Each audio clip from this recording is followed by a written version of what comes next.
Alex.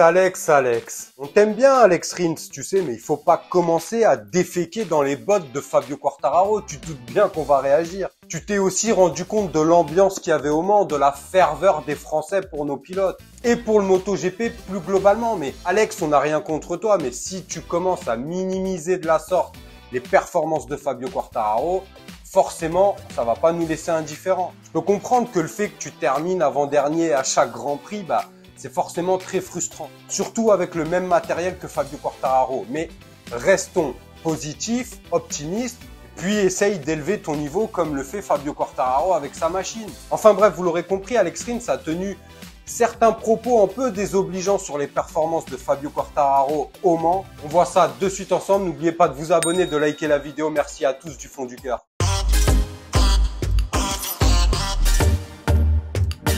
Bon les gars, comme vous l'avez vu au Mans, Fabio nous a régalé malgré une chute. Il était aux portes du top 5 à tout donner. Il pouvait rien faire de plus. Déjà, quel plaisir de le voir se qualifier en Q2 sans avoir à passer par la Q1 parce que bon, c'est toujours difficile en plus de sortir de la Q1. Là, Fabio a tout donné et a réussi une performance tout simplement magnifique le dimanche. Au-delà de ça, la performance de Fabio Quartararo a quelque peu mis la pression, mis en colère. Peut-être que Rins fait un complexe, mais en tout cas, Rins a beaucoup de mal avec la Yamaha et pourtant Rins est un bon pilote. Je ne sais pas si dans le talent pur, il est aussi fort que Fabio. Je pense pas parce que personnellement, je pense que Fabio Quartararo au niveau de son talent pur est très fort et d'ailleurs, il le prouve avec le même matériel que Rins. Il s'est rapproché très dangereusement du top 5. Dommage pour cette chute, mais en même temps, on lui en veut pas. Il donnait tout. Il surpilotait pour nous faire plaisir, pour nous offrir des performances fantastiques et c'est ce qu'il a fait. Mais ces performances, on va le voir par rapport aux propos d'Alex Rins, son coéquipier, a quelque peu mis en colère Alex Rins. En tout cas, il tente de minimiser les performances de Fabio. Alors, je sais pas comment il va faire pour nous persuader que la performance de Fabio n'était pas si belle que ça, alors que il roulait encore une fois aux portes du top 5 pendant que lui, il était avant-dernier. Mais on va revenir de suite, du coup, sur les propos de tonton Alex Rins. La course en France de Fabio Quartararo n'a pas été aussi fantastique qu'on l'a prétendu. J'accède à ces données et lui aux miennes, ce qui me permet de voir où chacun de nous excelle ou peine. Personnellement, dès le départ, ma moto a cabré, ce qui m'a handicapé. J'ai passé un long moment derrière Luca Marini avant de pouvoir le dépasser une fois que j'ai trouvé un peu d'espace. Les problèmes de freinage ont été un cauchemar, provoquant de grosses glissades. À ce stade, notre objectif était moins de rivaliser avec les autres que de récolter des données essentielles pour notre moto. La performance de Fabio Quartararo semble être fantastique, mais elle ne l'est pas autant que cela puisse paraître.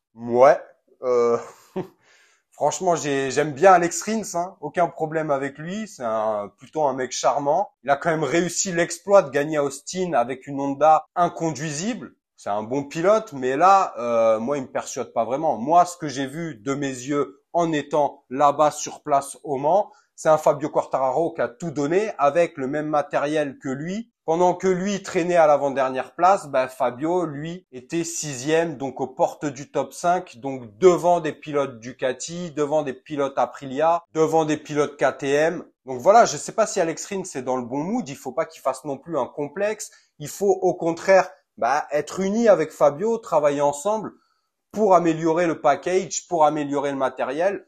Bon là, il a peut-être pris un petit coup de griffe à la figure et du coup, il a du mal à accepter cela. On sait très bien qu'actuellement, les pilotes des constructeurs japonais prennent les grands prix plus pour développer la moto que réellement pour performer. Mais là, en l'occurrence, Fabio roulait dans son grand prix national, donc il a tout donné et il a réussi d'une très belle manière malgré sa chute. Il nous a régalé. Donc Alex Rins, ressaisis-toi. Nous, on t'en veut pas. Donne tout sur les prochaines courses et sur un malentendu, ça paiera peut-être. Avant de terminer cette vidéo, j'ai besoin de votre aide, mes amis. J'ai besoin de vous pour acheter un nouveau micro. Vous savez que ce micro n'est pas vraiment le top. Vous l'entendez comme moi. C'est pas avec un micro à 40 € que je vais pouvoir vous offrir des vidéos qualitatives. J'ai mis en place une cagnotte Litchi. Le lien est en description. Il vous suffit d'aller dans la description de la vidéo, de cliquer sur le lien pour pouvoir faire un don. Alors bien sûr, ne vous mettez pas dans le rouge. Faites un don si vous le pouvez. Si vous ne pouvez pas, je ne vous en voudrais pas, bien sûr. Le but, c'est pas de mettre de l'argent dans ma poche, vous vous en doutez, c'est de pouvoir acheter un micro